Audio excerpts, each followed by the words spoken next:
It's such a great joy for us to be able to meet again in this manner this morning and worship our Lord together.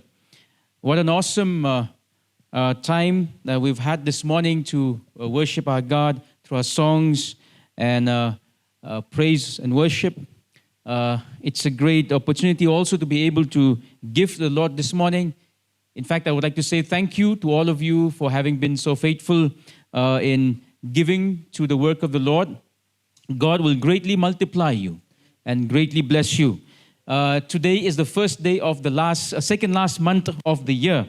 And I believe that God will favor us this month and this year as we come to a close really with 2 months to go. And I believe that the Lord will favor us, and I believe that the Lord will open new doors of opportunities. God will begin to put new hope in our hearts this morning, even as we have stepped into this new month of this year. Let us all stand together this morning as we pray and read the Word of God together this morning before we hear God's Word this morning. I just want to declare this morning in this place, and I just want to make sure that our hearts are right with God. I just want to make sure that we are in tune with what the Holy Spirit is doing. We are in tune with what God is doing. Let us not be discouraged by what we go through in life, because I believe that for every difficulty we go, and that's what we're going to talk about this morning, God has a solution. God has a way to help us out of every trials and tribulations, every trials and temptations that we go through in life. And so this morning, with new hope, with this renewed mind, we've come to this place to say, God, yes, we go through, but yes, Lord, we know that you will see us through, because we know, God, that you are walking with us and you're speaking to us each day. Father, we decree and we, Lord, declare this morning that in the mighty name of Jesus, Lord, that you remove away fears from our hearts. You remove away, God, doubts from our minds this morning. We pray that your Holy Spirit, God, will, oh God, grabs our mind this morning, Father, that we need to focus on you, oh God. And I pray, Father, this morning that even if you have come here this place, oh Lord, even if those of us, oh God, watching, oh Father, going through, oh God, a certain condition in our minds, oh Father, we pray this morning that you will set us free, oh God. We pray, Father, that our faith, oh God, will rise up towards you, Jesus. That we will begin, oh God, to see that there is hope, oh God, beyond what we go through right now, Jesus. There is nothing, oh God, that can hold us back, oh Jesus, from doing and achieving what you've called us to do, oh God. Father, there may be disturbances, oh God. There may be distractions, oh God, that we may be facing at the moment. But we know, oh God, that you will, oh God, help us to achieve, oh God, that which you have put in our hearts to do, oh God. And so, Father, this morning, oh God, we just want to release the word of faith, oh God, into our hearts this morning. And we receive the word of faith, oh God, this morning. Father, we release, oh God, the Spirit's work in our hearts and our minds this morning, oh God. We thank you, Jesus. We thank you, Lord. Father, we thank you for your word that's about to come this morning. We pray, God, that this word, oh God, will help us, oh Jesus. This word will encourage us, oh God. This word, oh God, will strengthen us, oh God, in our walk with you. We thank you, Jesus. We thank you, Lord. We thank you, Father. I read to you our text this morning from Matthew chapter 8. Matthew chapter 8, verse 23 to 27. Verse 23 to 27 of Matthew chapter 8. Now when he got into a boat, his disciples followed him. And suddenly a great tempest arose on the sea, so that the boat was covered with the waves. But he was asleep.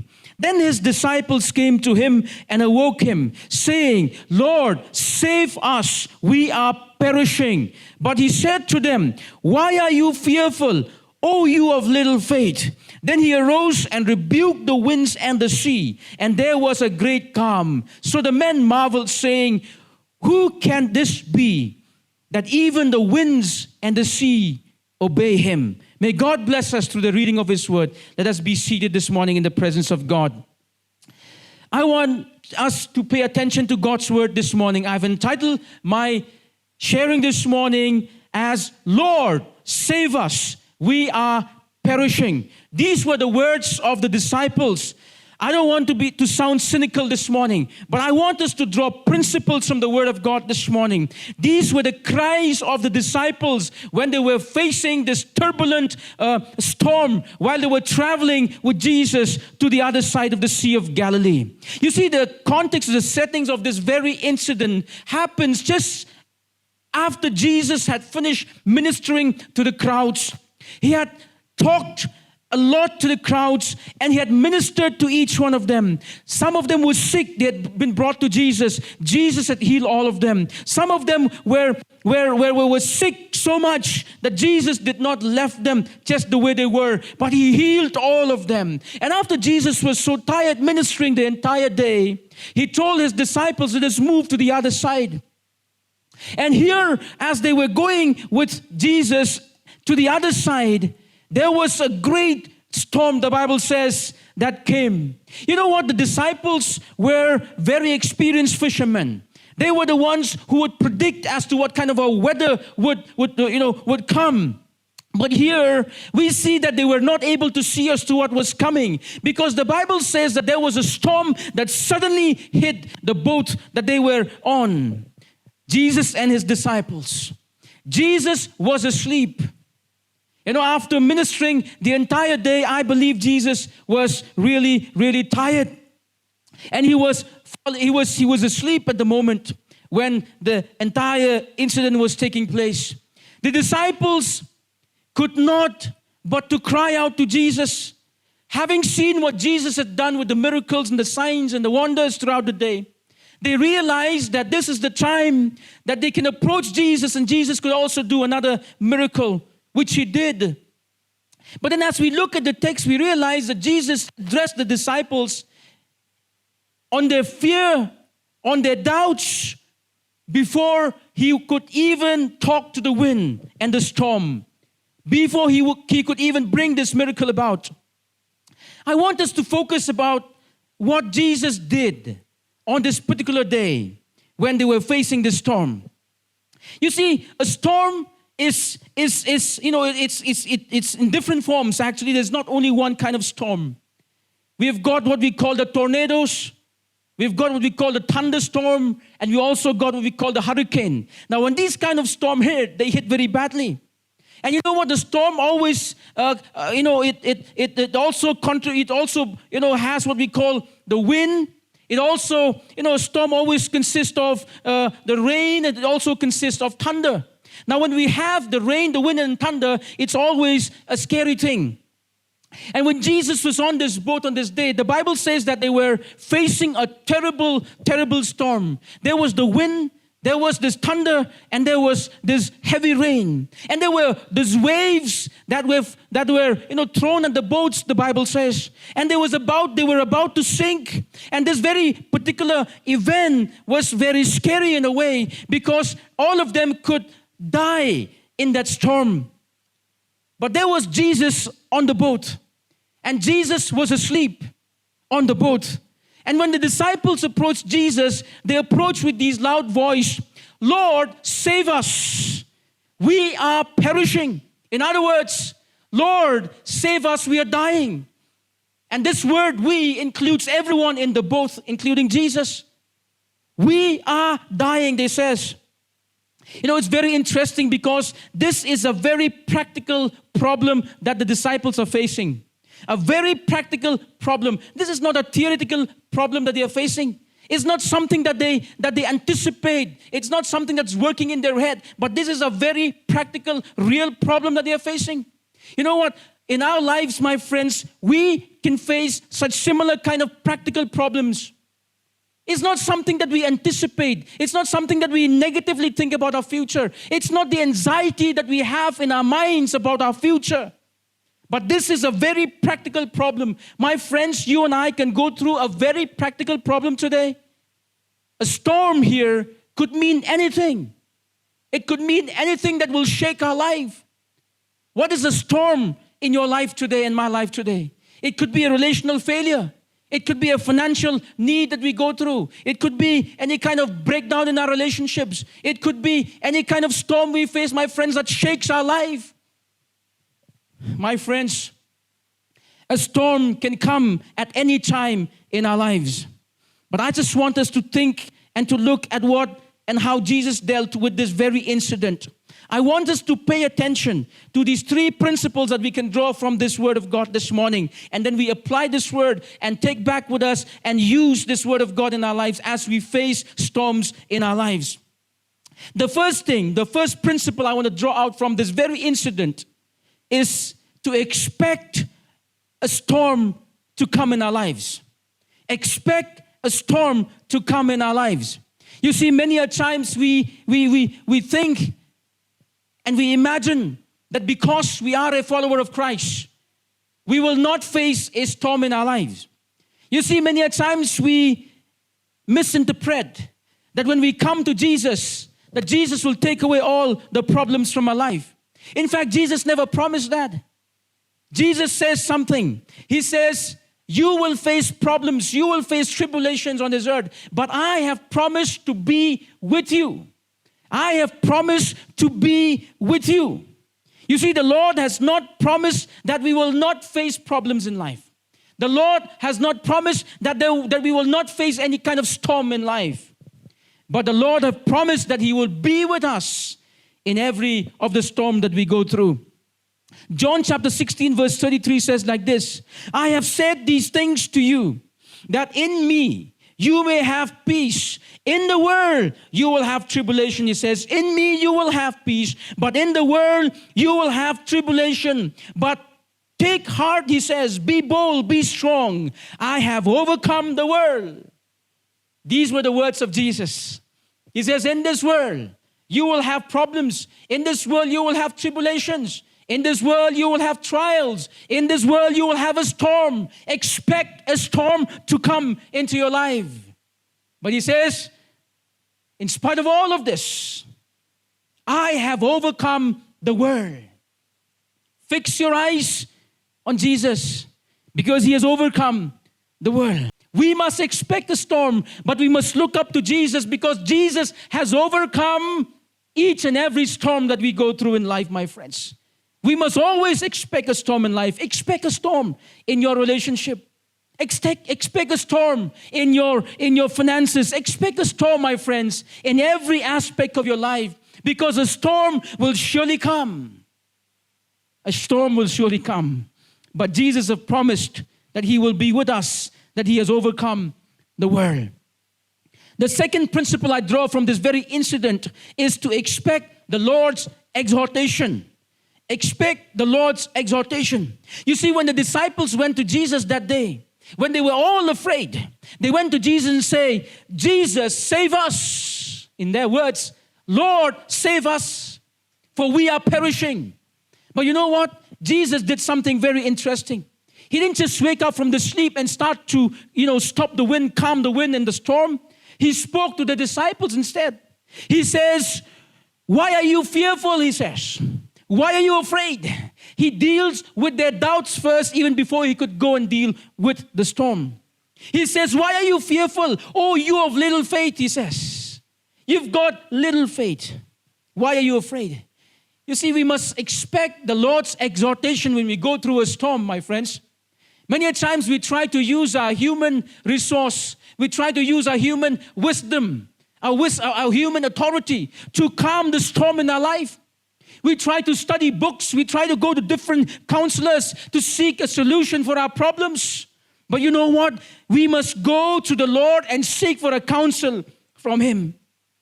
You see, in John chapter 14, verse 26, Jesus made a promise. And the interesting thing is this, that when the disciples went to Jesus, Jesus was not asleep. He was present in the boat. You see, Jesus had promised to be present in our lives through His Holy Spirit. You see, in John chapter 14, verse 26, it says like this, but the Helper, which is the Holy Spirit, He says, whom the Father will send in my name, He will teach you all things and bring to you remembrance all that I have said to you. This is the promise of Jesus. You see, many times we say, oh, Jesus is not with us. He's not physically present with us. That's right. But He has made the promise that He will send the Holy Spirit to be present with us always. In fact, this is a revelation that we all need to really take with us, my friends, today. The God that we worship is not a God who lives in heaven. The God we worship is the God who lives in us. How many of us understand this? That the Holy Spirit being present here is inside of us. He's not away from us. He's not in our environment. He's not in the heavens. He lives inside of us. That's the God, my friends, I'm talking about. But many a times when we pray, we imagine God is in the heavens. Therefore, I must shout. Well, God is in us. The Holy Spirit resides in us. Because Jesus says when the Helper comes, the Holy Spirit, whom the Father will send in my name, He will teach you. You see, we need to go to God for exhortation. We need to go to God to be taught. We need to go to God to find guidance. My friends, when we go through a storm, which we all will go through, we need to run to God and look to Him for guidance, for counseling. That's the first person we need to talk to, the Holy Spirit. Whenever we face a problem in our lives, He should be the first person we talk to. Spend time with Him, ask Him, what is a solution to the storm that I'm going through right now? He will be able to guide us, my friends. The third principle is to expect for a solution to every storm that you face. Expect a solution for every storm that we face, my friends. You see, we should not end up like this woman who is willing to tribulate, who is willing to go through that storm, but not look for a solution. My God, Jesus did not want us to stay the way we are. He wants us to grow from every trials and temptation we go through. Even what we go through right now, God is trying to teach us something. You know, every storm we face, my friends, take it positively and say, Jesus, what is it that you want me to learn from here? You know what, this coronavirus we all go through, I've learned a lot from here. I personally have learned a lot from here on many different aspects. In terms of relationships, in terms of finances, in terms of building up your family, and so on and so forth. There are a lot of things that we've learned from this very crisis that we all go through. But then there are some people who never learn anything from any crisis. That's a very sad part. My friends, every storm that's come into our life has a purpose. It has a purpose. And I'll tell you this, that we must expect for a solution for every storm that we face. James chapter 1 verse 2 to verse 5. It says like this, count it all joy, my brothers, when you meet trials of various kinds. For you know that the testing of your faith produces steadfastness. And let steadfastness have its full effect, that you may be perfect and complete, lacking in nothing. And he says, if any one of you lacks wisdom, let him ask of God, who gives generously to all without reproach, and it will be given to him. You see, James was talking to the general Christians here. The Christians who have spread all around Asia Minor in those days. And some of them are going through very difficult time. Some of them are worshiping in caves. Some of them are worshiping in places where public don't see because of persecution. They're going through difficult times. And James is writing to such a crowd. He says to them, even if you go through difficult times, he says, you're going through trials and tribulations at the moment. He says, you must be steadfast in your faith. You must remain firm in your faith. You must stand firm in your faith. You should not give up your faith. You know what? If you lose everything in your life, the only thing we need to keep is faith. You may lose a family member, but keep the faith. You may lose finances in your life, keep the faith. You may lose your loved one, but keep the faith. You know, we must keep the faith. Because when we keep the faith, what happens is the Bible says it produces what? Steadfastness. And steadfastness will show up. It will have its effect, James says.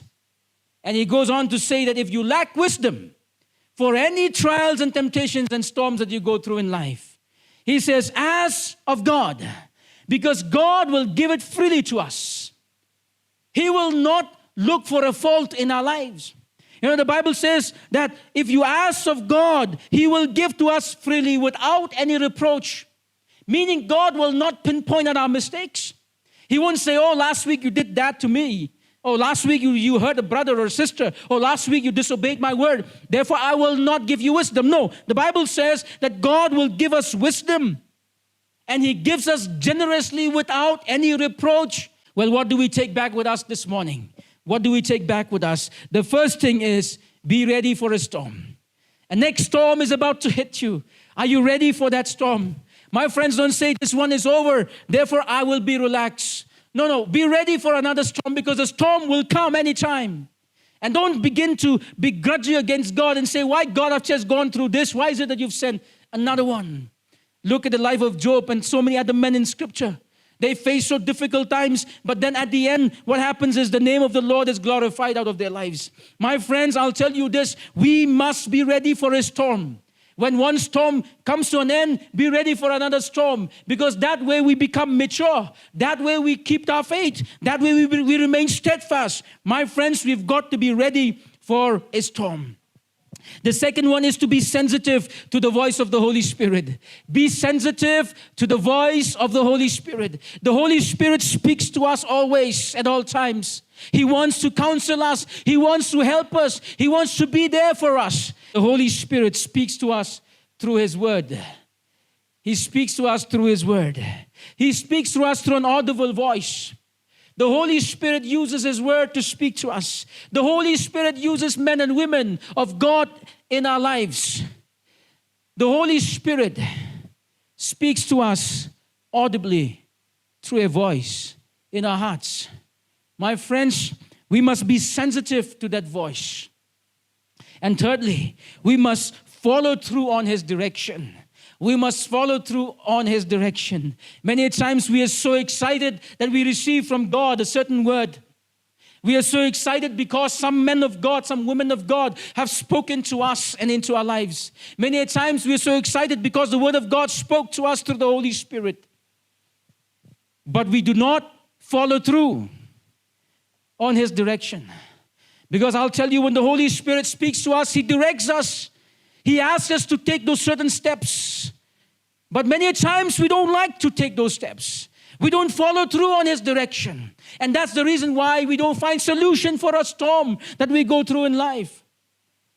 You see, when Jesus spoke to the wind, to the storm that day, it was done right before the disciples' eyes. And the storm was calm. The storm was calm. And the wind stopped. And the rain stopped. And the thunder stopped. You see, we need to learn something here. That when Jesus speaks, everything stops. That when Jesus speaks, even the storm of such magnitude that was about to capsize this boat that they were on stops.